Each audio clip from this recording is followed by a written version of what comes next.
नमस्कार भक्तगण, आपका हमारे इस चैनल में बहुत बहुत हार्दिक अभिनंदन है। आज एक और रोचक जानकारी और कथा के साथ आपके समक्ष हम हाजिर हैं। आज हम आपको हनुमान जी और शनिदेव जी की कथा सुनाने जा रहे हैं। हनुमान जी ने शनिदेव के अहंकार को कैसे दूर किया था और क्यों शनिदेव को हनुमान जी से माफ़ी मांगनी पड़ी थी, और अंत में शनिदेव जी ने हनुमान देव जी को कौन सा ऐसा वचन दिया जिसके बाद उन्हें हनुमान जी ने माफ़ किया। तो आइए बिना विलंब किए ये एक रोचक कथा शुरू करते हैं। एक पौराणिक और पारंपरिक मान्यता के अनुसार शनिदेव हनुमान जी की पूजा से प्रसन्न होते हैं। हनुमान भक्तों को शनिदेव परेशान नहीं करते हैं। इसके पीछे जो कथा है, आइए उसको जानते हैं।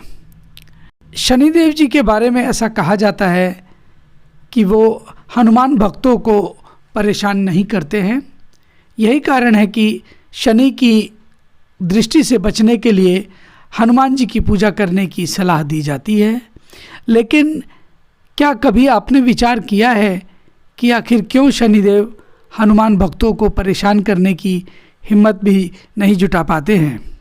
एक पौराणिक कथा के अनुसार शनिदेव ने हनुमान जी को वचन दिया हुआ है कि वे उनके भक्तों को कभी परेशान नहीं करेंगे। तो आइए जानते हैं इस कथा के बारे में। एक बार शनिदेव को अपनी शक्ति पर अपार घमंड हो गया था। शनिदेव को लगने लगा था कि उनसे शक्तिशाली कोई भी नहीं है। उनकी दृष्टि मात्र से ही व्यक्ति के जीवन में उथल पुथल शुरू हो जाती है।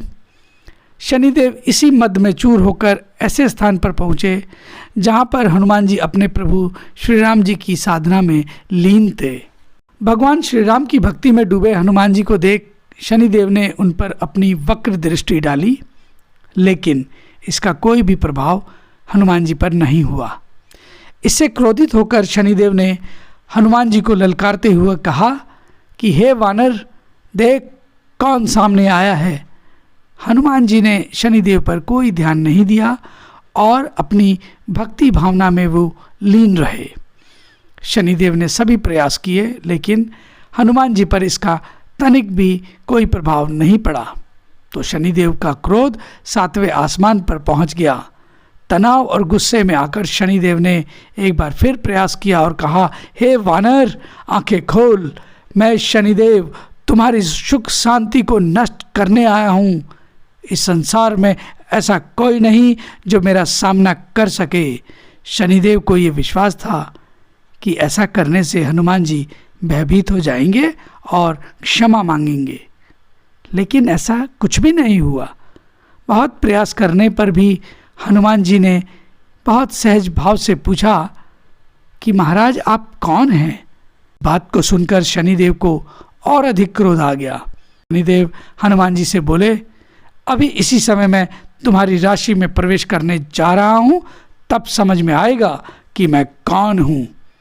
इस पर भी हनुमान जी ने शनिदेव जी से कहा कि आप कहीं और जाएं और मुझे मेरे प्रभु का स्मरण करने दें, उसमें विघ्न ना डालें। शनिदेव को हनुमान जी की ये बात कतई पसंद नहीं आई और ध्यान लगाने जा रहे हनुमान जी की भुजा उन्होंने पकड़ ली और अपनी तरफ उन्हें खींचने लगे।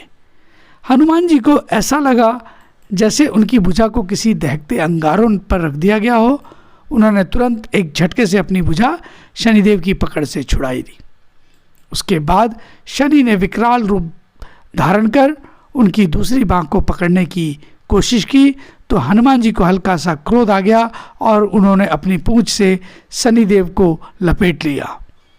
शनिदेव का अहंकार और क्रोध तब भी कम नहीं हुआ। शनिदेव ने हनुमान जी से कहा, तुम तो क्या तुम्हारे प्रिय श्री राम भी मेरा कुछ नहीं बिगाड़ सकते।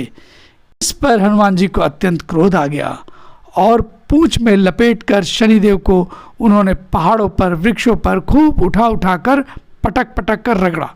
इससे शनिदेव जी की हालत खराब हो गई। शनिदेव ने देवताओं से मदद मांगी और रक्षा करने के लिए कहा, लेकिन कोई भी देवता ना तो उनकी मदद के लिए आगे आया और ना ही किसी देवता ने उनकी कोई रक्षा की। अंत में शनिदेव को अपनी गलती का एहसास हुआ और वो बोले, दया करे वानर राज, मुझे अपनी उद्दंडता का फल मिल गया है, मुझे क्षमा करें, भविष्य में मैं आपकी छाया से भी दूर रहूँगा। तब हनुमान जी बोले, मेरी छाया ही नहीं बल्कि मेरे भक्तों की छाया से भी दूर रहने का वचन देना होगा। शनिदेव ने हनुमान जी को ऐसा ही वचन दिया। इसलिए हनुमान जी की अनुकंपा पाने के लिए शनिदेव ने हनुमान भक्तों को परेशान नहीं करने का उन्हें वचन दिया था।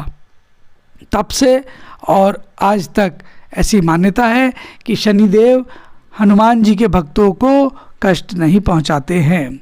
एक बार प्रेम से बोलेंगे, बजरंगबली की जय, शनिदेव महाराज की जय।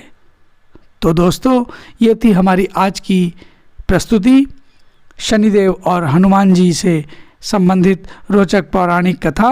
आपको कैसी लगी कृपया अपनी राय कमेंट बॉक्स में लिखकर बताएं। साथ ही साथ अगर आपको हमारी आज की प्रस्तुति पसंद आई हो तो कृपया इसे लाइक करें, अधिक से अधिक शेयर करें और हाँ, कृपया हमारे इस चैनल को भी सब्सक्राइब करना ना भूलें।